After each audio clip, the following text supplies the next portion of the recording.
Okay, so this will be the last class for this chapter.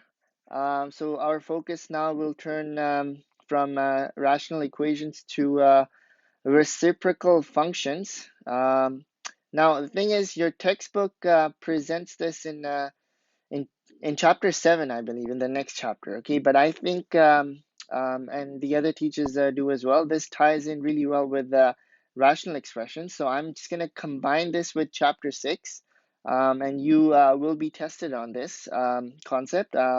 So but I am going to include this in chapter 6, and I'm going to present this. Um, I'm going to totally like ignore the textbook because that goes too much into detail, and because we're slightly running behind schedule. I don't want to go that much into detail, so I'll present this um, from I guess from my perspective, and make this a little easier than it would have been.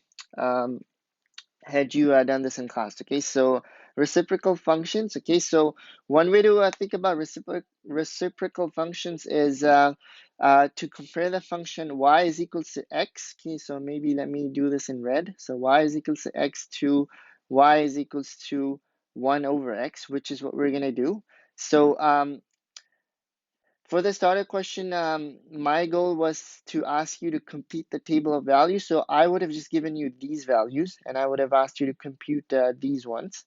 Okay, but if I start doing that by hand, it's going to take a long time. But if you want, right? So this is a column X. I came up with these values, and it will all make sense in a moment why I chose these values. And I was asking you to calculate y is equals to x and y is equals to 1 over x using these x values. Okay, so maybe you could do that if you want to. If not, just you could just pay attention to what I'm about to tell you. So again, I'm going to do this, I'm going to be consistent with my colors. So let's say this is in red. So filling this is really easy, right? Because I have defined y to be x. So whatever my x values are, they're going to be repeating themselves, right? So if this is a minus 100, this will be the same thing because I've chosen y to be equals to x, okay?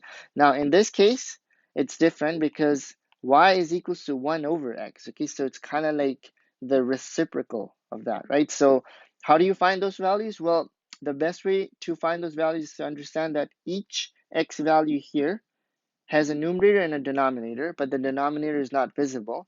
So if it's not visible, then your denominator is just 1, okay? And then you're just flipping it. So this will be minus 1 over 1. Now this one, minus 0.1, if I write this as a fraction, it's actually minus 1 over 10, okay? And when you flip this, you get minus 10, right? And if you flip minus 1 over 1, then you get minus 1 back. And it's the same thing with 1, right? If you flip 1, or if you find the reciprocal of 1, you're going to get 1 back. Why? Because that's how it works, right? So minus 1 is equals to 1 minus 1 over 1, right? My denominator is 1. But if I flip this, the 1 is going to go on top, the minus 1 is going to come down. Now this is the same as minus 1. Okay, so these points, minus 1, and 1, 1, we call them invariant points. And your textbook goes into a lot of detail about invariant point. I'm just going to quickly mention this. Okay, they're invariant because if you find the reciprocal of these numbers, you're going to get the same number back. Okay, so this one as well.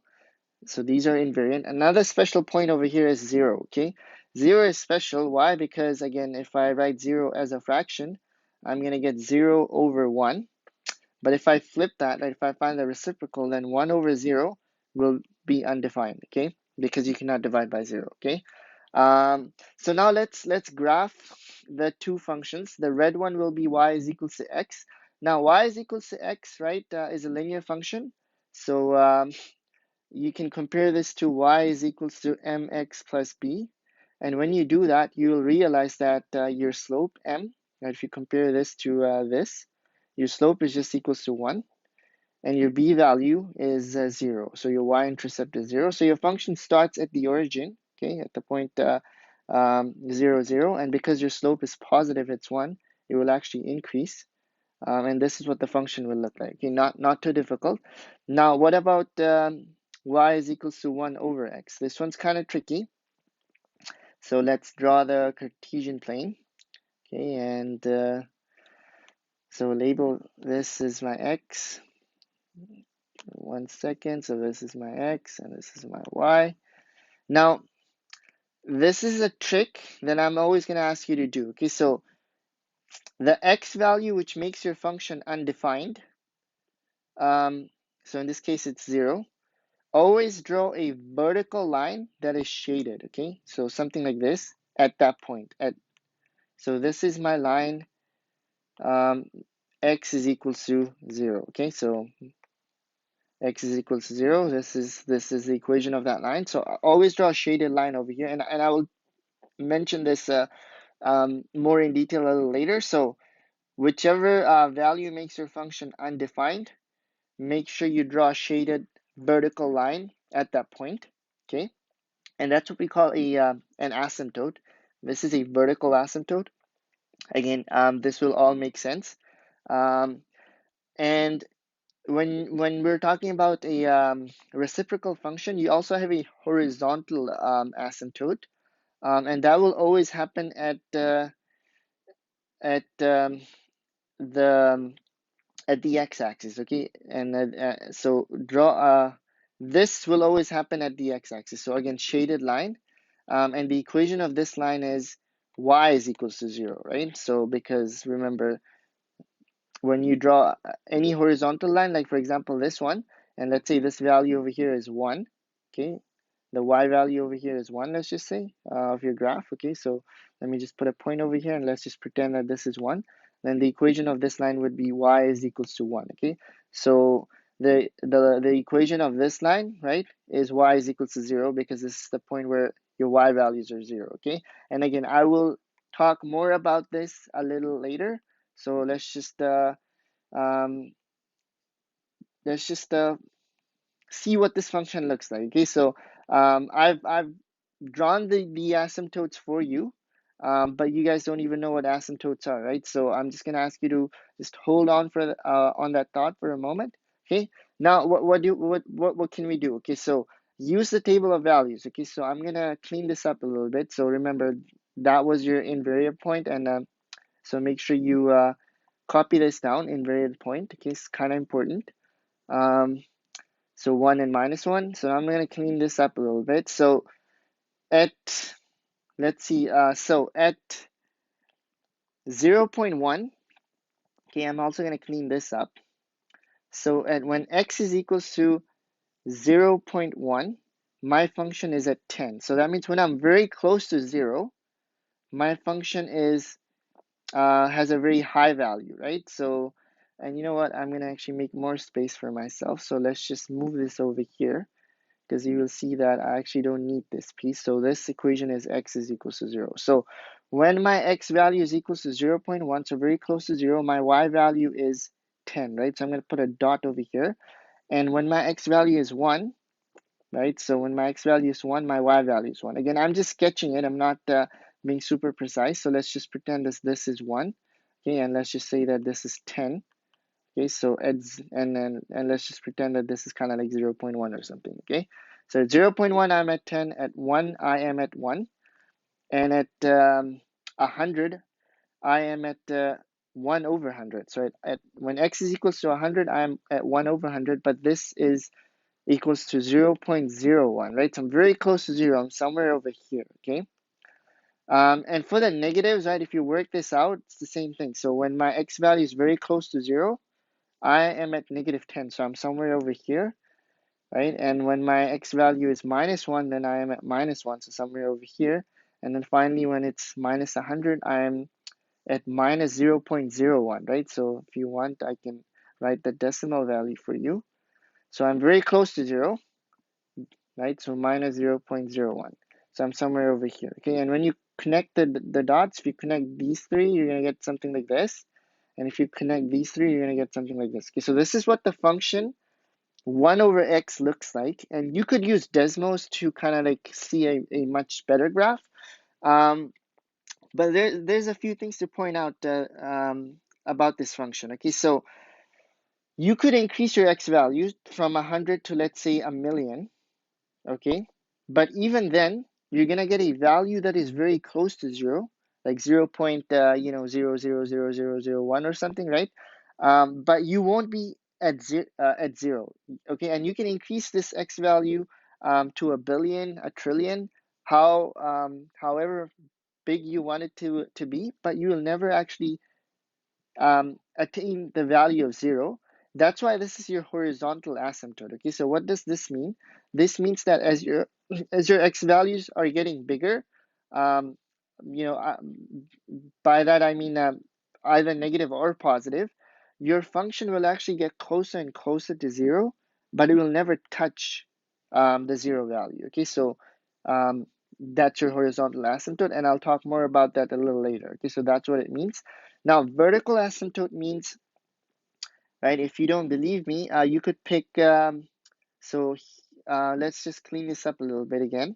So I'm talking about these values over here, right? Minus 0 0.1, 0 0.1. They're very close to zero, but they're not zero. So you can use those, right? The only restriction in your function is that, right, this is your function. The only restriction is that x cannot equal to zero, but you can be very close to zero, right? So if you pick the point instead of 0 0.1, what if you pick the point 0 0.01, okay? Then your y value, right? So your y value will be equals to, if you pick 0 0.01, your y value will be 100. And you can pick a point even smaller than that. So that, which is why this function kind of tells you that as you choose x values that are closer and closer to zero, your y value becomes bigger and bigger and bigger. Okay, so it kind of like goes towards infinity. Okay, and this one over here, as you pick negative values that are very close to zero, like for example, if you pick negative 0 0.01, then you're gonna get negative 100. Okay, so and then you can pick values smaller than that, and this will get even closer and closer and closer and closer to negative infinity. Okay, so that's why this is like a vertical asymptote. And again, we're gonna talk more about this a little later, but this is kind of like what the graph of a reciprocal function looks like. Okay, so um, it may seem a little daunting at first, but once we define everything, right, the definitions that I'm going to give you in a moment, this will hopefully all make sense. But this was just kind of like an introduction, okay? And if you only understood 10% of what I showed you, then don't feel bad, because by the end of this lesson, hopefully that 10% will increase to 100. Okay, so definition: if f of x is a function, okay, then its reciprocal will be given by 1 over f of x. Okay, and then I define this function to be a new function g of x, as long as the denominator, right, is not equals to 0. What do I mean by that? So if this is your function f of x, then the reciprocal of this, right, so let's just call that function g of x. I could call that anything, h of x, y, whatever, right? The reciprocal will be to flip this. Okay, so remember, the denominator over here is 1, so you put the 1 on top, and then you put 2x minus 4 underneath. Okay, now this function, um, this function is well defined. There is no problem as long as x is not equals to 2, okay? Because if x is equals to 2, then my denominator will become 0. So you kind of need to find that non-permissible value. Um, and and and and and that's it, okay? So you just have to make sure that your denominator is not equals to 0. Now, in the case of this function, okay, I'm just quickly going to sketch this for you.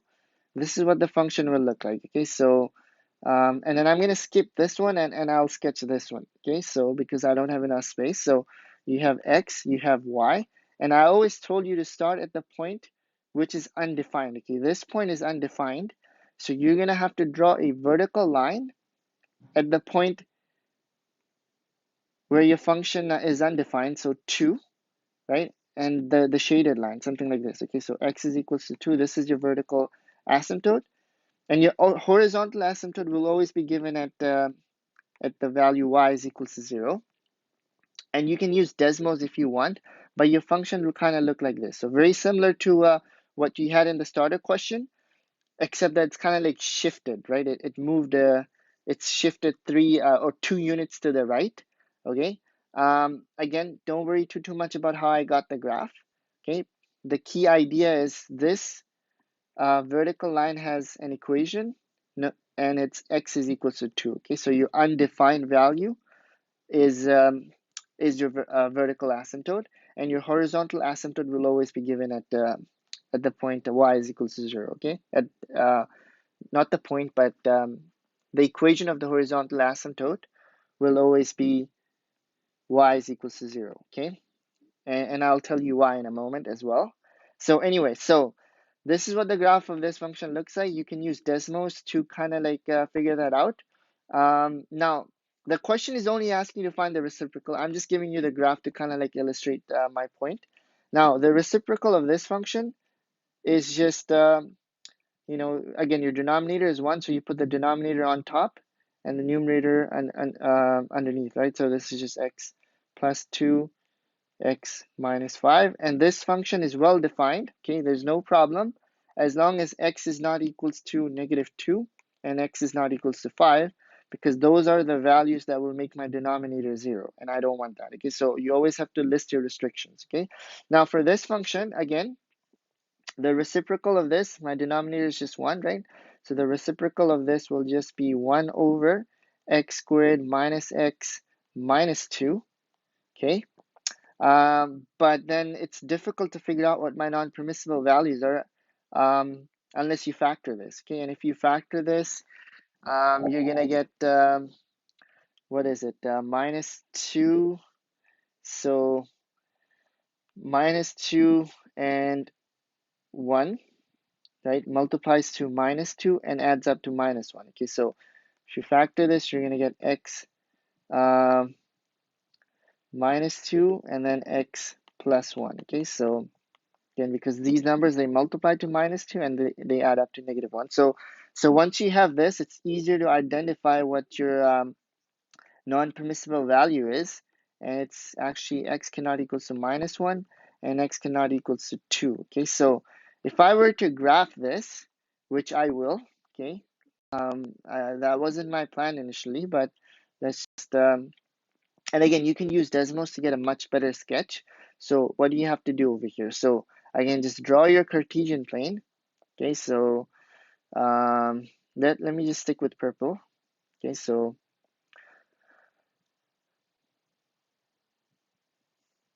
something, let me see if I can actually make this a straight line. Yeah, something like this and something like that. Okay, so this is x and this is y. Now I have two non-permissible values over here, right? This one and this one.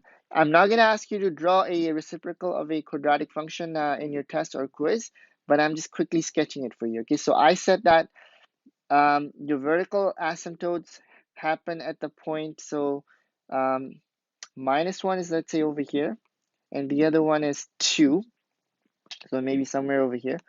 These are the points that make your function undefined, right? So you're gonna have to draw a vertical asymptote at these points. Okay, so something like this, and it should technically cross exactly at the point x is equals 2, and this one should cross the x-axis exactly at the point x is equals to -1. Okay, so I have two vertical asymptotes now.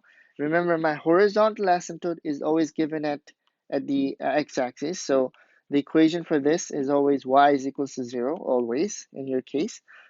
This one is x is equals to 2, and this one is x is equals to -1. Okay, now if you graph this, which you will be able to do using Desmos, but the graph of this function kind of looks like this. Okay, if I'm not mistaken, something like that.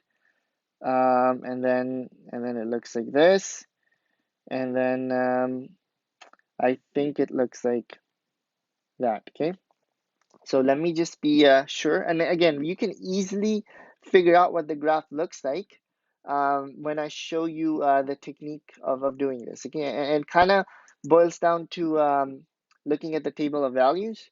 So minus 2, did I do this wrongly? X squared minus x minus 2. Oh,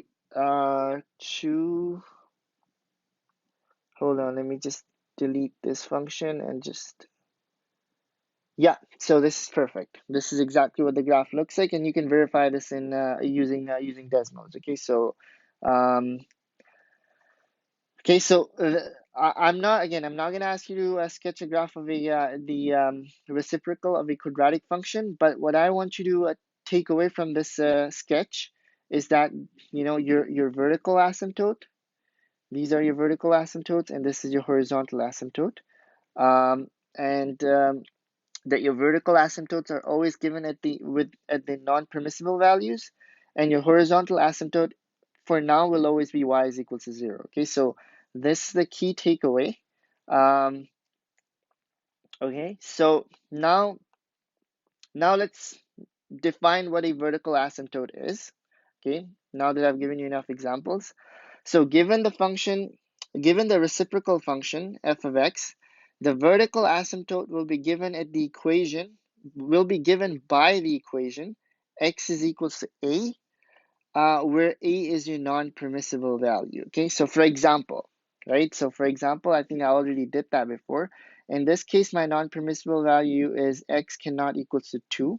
So my vertical asymptote, let's just go with the vertical, let's just call this VA, okay, vertical asymptote, right, will be given by x is equals to 2, okay, which is what I did up there for you, right? So x is equals to 2 is my vertical asymptote. And what is a vertical asymptote? It's basically a shaded vertical line, okay?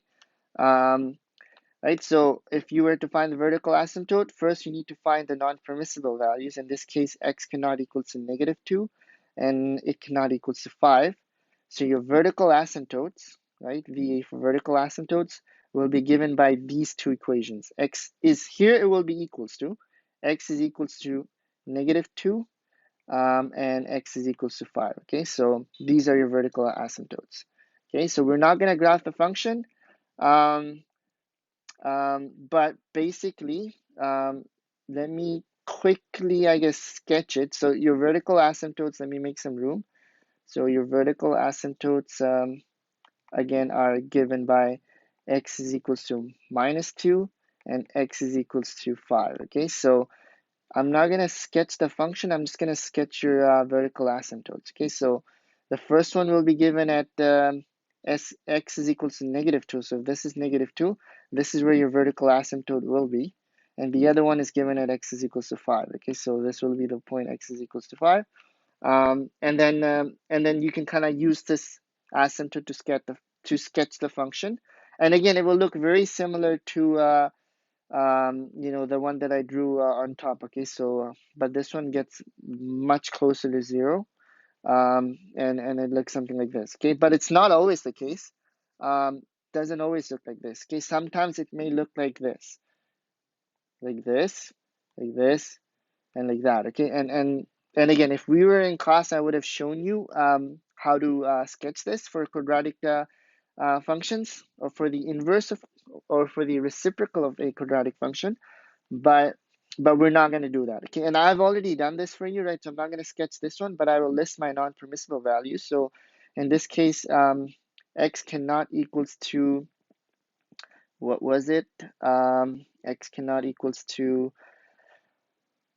2 and -1, right? So -1 and 2, and then the graph is on top over here. Okay, so this is what the graph looks like. Okay, so this is again your let me just maybe point this out. So your vertical asymptote, right? This one is, oh, I already did. So x is equal to -1, and this one is x is equals to 2. Okay, so those are your two vertical asymptotes. Okay, now what do we mean by horizontal asymptote? So given the function f of x, its horizontal asymptote is a horizontal line that tells you how the function will behave at the very edges of the graph. Okay, so at the very edges, what does that mean? So let's go back to that graph that I drew up here.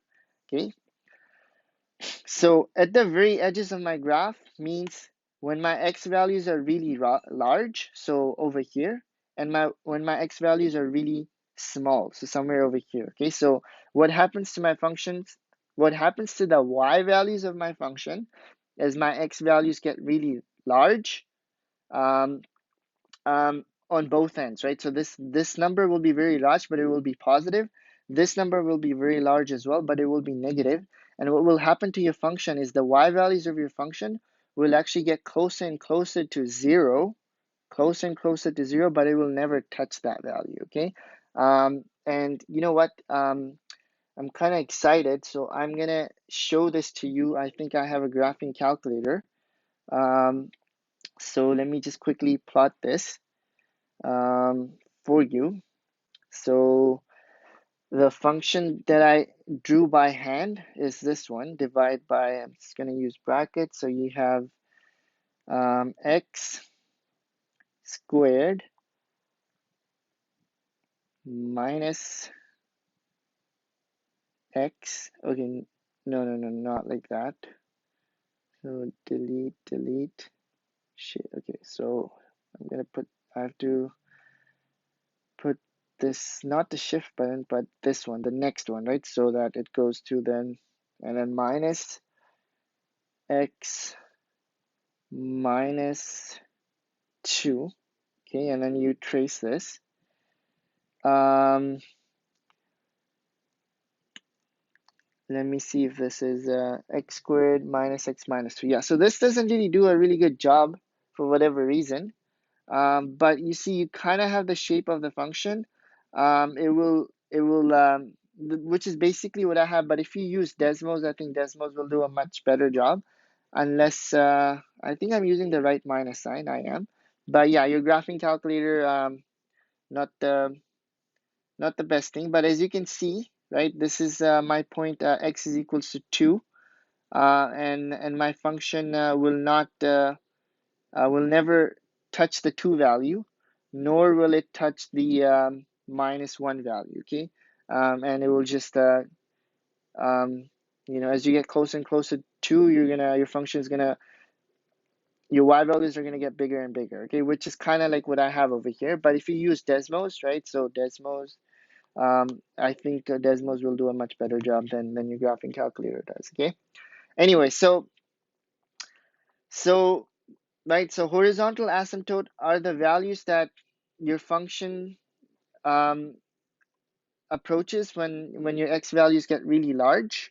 Okay, so in this example, right, so I'm just going to quickly graph this. So my vertical asymptote, right, is given by x cannot equal to 2. So here 2, right, and then this is what my function will look like. So as you can see, as my x values are getting larger and larger, my y values will approach 0. And same thing over here, right? As my x values are getting smaller, well, I mean by smaller I mean negative, but it's still, you can think of it as large x value, but in the negative direction, right? So as I'm approaching like negative 1 million or something, then my y value, right? If you plug in negative 1 million in your function, your y value will be very close to 0. Okay, so it's kind of hard to explain this, and you're going to do a lot of this in calculus, but because in calculus it just the notation that you will be using will make this a little bit more easier to understand. Okay, and these ones I've already done. Okay, so I've already kind of like drew the graph of this one and this one. And your horizontal asymptote in every case, your horizontal asymptote will be y is equals to 0, y is equals to 0, y is equals to 0. And why is that? That's because I'm just going to ask you to just take this for granted, but note that the reciprocal of a linear or quadratic function will always have a horizontal asymptote at y is equal to 0, okay? It will always be at y is equal to 0, but maybe in 30-1, your teacher will tell you why. It's not that difficult. If you were in class, I would have told you why. But, just to save some time, I'm not going to tell you why, okay? So sketching. Okay, so now I'm gonna show you how to sketch a reciprocal function. So, but while you're sketching, I'm also gonna ask you to figure out what the domain is, what the range is, the x and y intercept, when is it positive and negative. But I'm not gonna talk about increase and decrease. Okay, just positive and negative. Okay, so how how do you do a question like this? Okay, first things first, always start with the non-permissible value. I know that x cannot equals to 1, because if it's equals to 1, then my denominator becomes 0. Okay, so I know x cannot equals to 1, so that means I know what my vertical asymptote is, right? So my vertical asymptote, right, is x is equals to 1. My horizontal asymptote is always y is equals to 0. Okay, so I've taken care of that. So that isn't too bad. Now, when I'm going to sketch this function, then I will talk about domain and range. But for now, let's just skip that. Okay, so what about the x-intercept? So x-intercept is given by, if you remember this, it's when your x value is 0. So it's given by f of 0. And when you plug in 0 into this function, you're going to get 1 over minus 1, which is equals to minus 1. Okay, now the y-intercept will always be undefined, because remember, your function can never attain the y value of 0, right? So let's just go back to this graph again, right? So as your x value increases, your y value will get closer and closer to 0, but it will never touch, okay?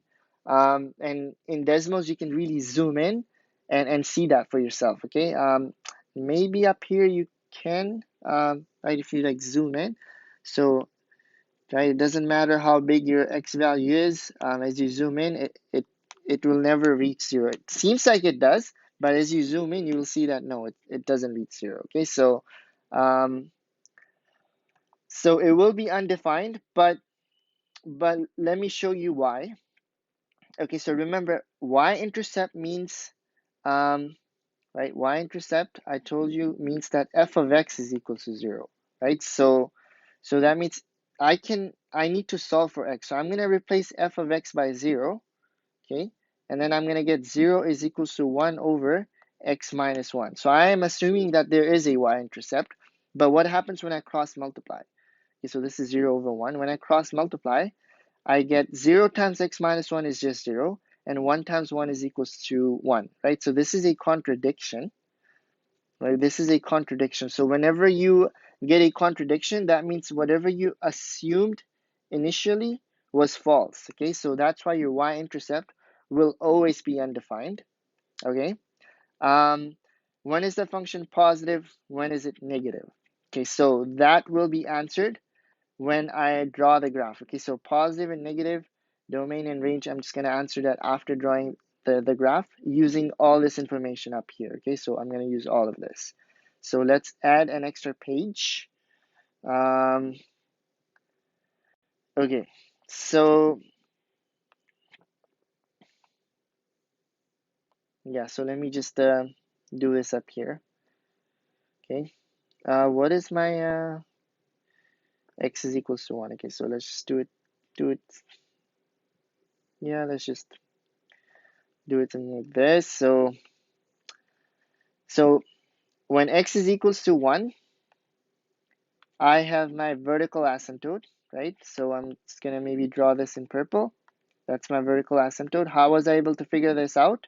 Using the non-permissible value up here. Okay, so my non-permissible value was x cannot equal to negative 1. So my vertical asymptote will be given by this equation. Horizontal will be given by this equation. Okay, so horizontal is always y is equal to 0. So let's just shade this up here. Okay. Now the question becomes, some of you might be thinking, oh, it's just this, and you're right, it is that, but sometimes it might be this one, okay, this one and that one. So how do you know which one it is? It's kind of hard to figure out, but one thing that can help you is your intercept, sorry, x-intercept.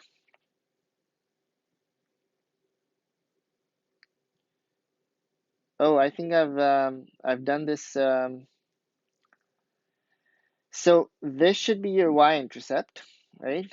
This should be your y-intercept is given by f of 0, and x-intercept is what will be undefined. Okay, so I've done this the other way around.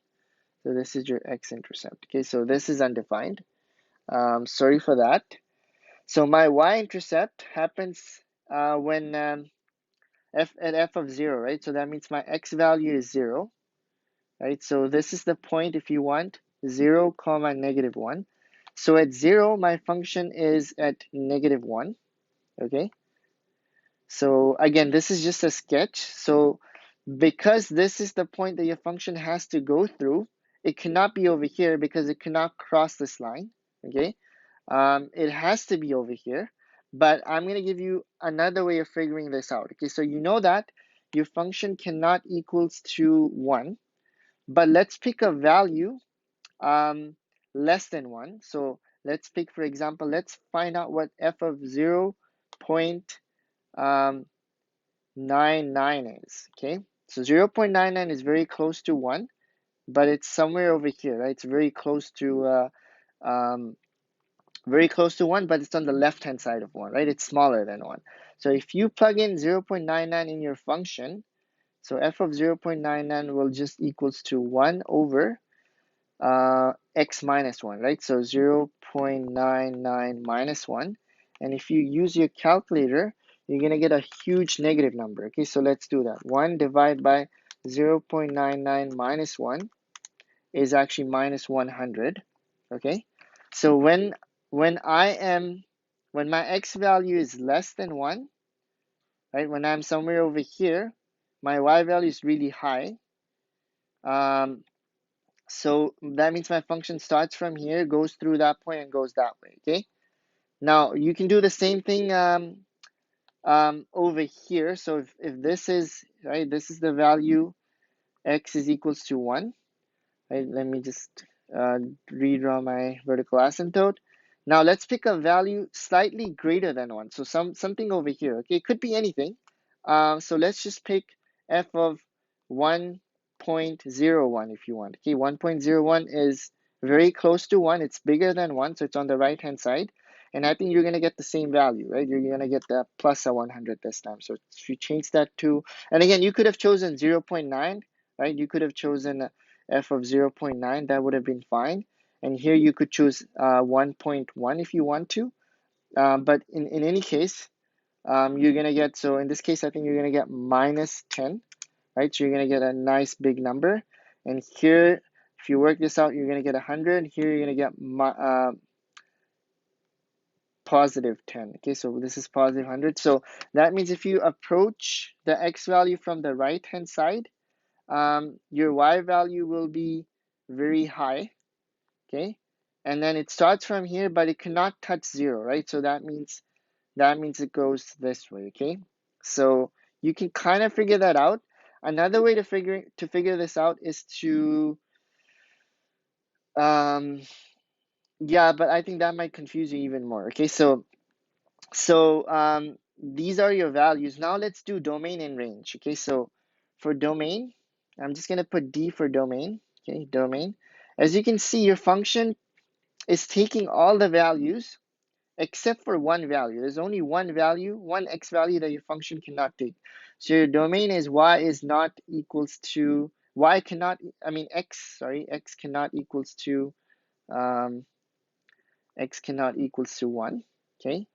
And your is range is given in terms of y, right? So again, your function is taking all the y values, right? You can see all of them except for 1. So that one value that your function cannot take is 0. Okay, so your domain is all the x values except for 1. Your range is all the y values except for 0. Now, when is my function positive? When is it negative? So I'm going to erase this, okay, just to make some room for you. Okay, so let's, oops. So let's clear this up. When is my function positive? When is it negative? Okay, that's a good question. So positive means above the x-axis, right? So I'm just going to put a plus sign for positive. So for which x values is my function above the x-axis? So see, my function is positive over here because it's above the x-axis. But for which x values is it positive? Okay, it's positive as long as x is greater than 1. And it's negative down here. So maybe let me do this in blue. Okay, so And let me change this to blue as well. So I think this video is going to be very long. Sorry about that. So negative is down here, but for which x values is it negative? It's negative when your x is less than 1, okay? So this is 1. When your x values are less than 1, your function is negative, okay? So now let's do one more, okay? And for homework, I'm just gonna give you 2 questions to do.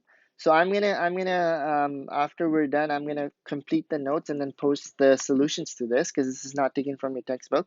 But now let's just quickly do this one. Okay, so again, start with the non-permissible value, right? So x cannot equals to, in this case, -2. And you can kind of solve this if you want, right? So minus 2x minus 4 is equals to 0. So minus 2x is equals to 4. And then if you divide by -2, you divide by -2, you're going to get x is equals to -2. Okay, so that means my vertical asymptote, right, is given by x is equals to -2. My horizontal asymptote is always y is equals to 0. Okay, now let's find the y-intercept. So y-intercept is again given by when your x value is 0, right? So y-intercept is given by f of 0. Just plug in 0 in your function. So minus 2 times 0 minus 4. So this just becomes minus 1 over 4, or 1 over minus 4, which is minus 1 over 4. X-intercept will always be undefined. And I've shown you why above. I'm not going to show you again. So undefined. Now, in this case, domain and range, right, are very simple. Right? You can kind of use the graph if you want, but your domain is your function can take all x values except for 1. Okay, so x cannot equals to um, -2, and your range, your function can take all the y values except for 1, and it's always this one. Okay, so but again, this is the equation, so this is not equals to so this has to be an equal sign because it's the equation of your horizontal asymptote. But when you're writing your range, just be careful, right? Your function can take all the y values except 0, so that's your range. Now positive and negative might be a little difficult unless you graph this. Okay, so how would you graph this? So again, just draw the Cartesian plane, right? This is x, this is y. And then my vertical asymptote is given at the point x is equal to -2.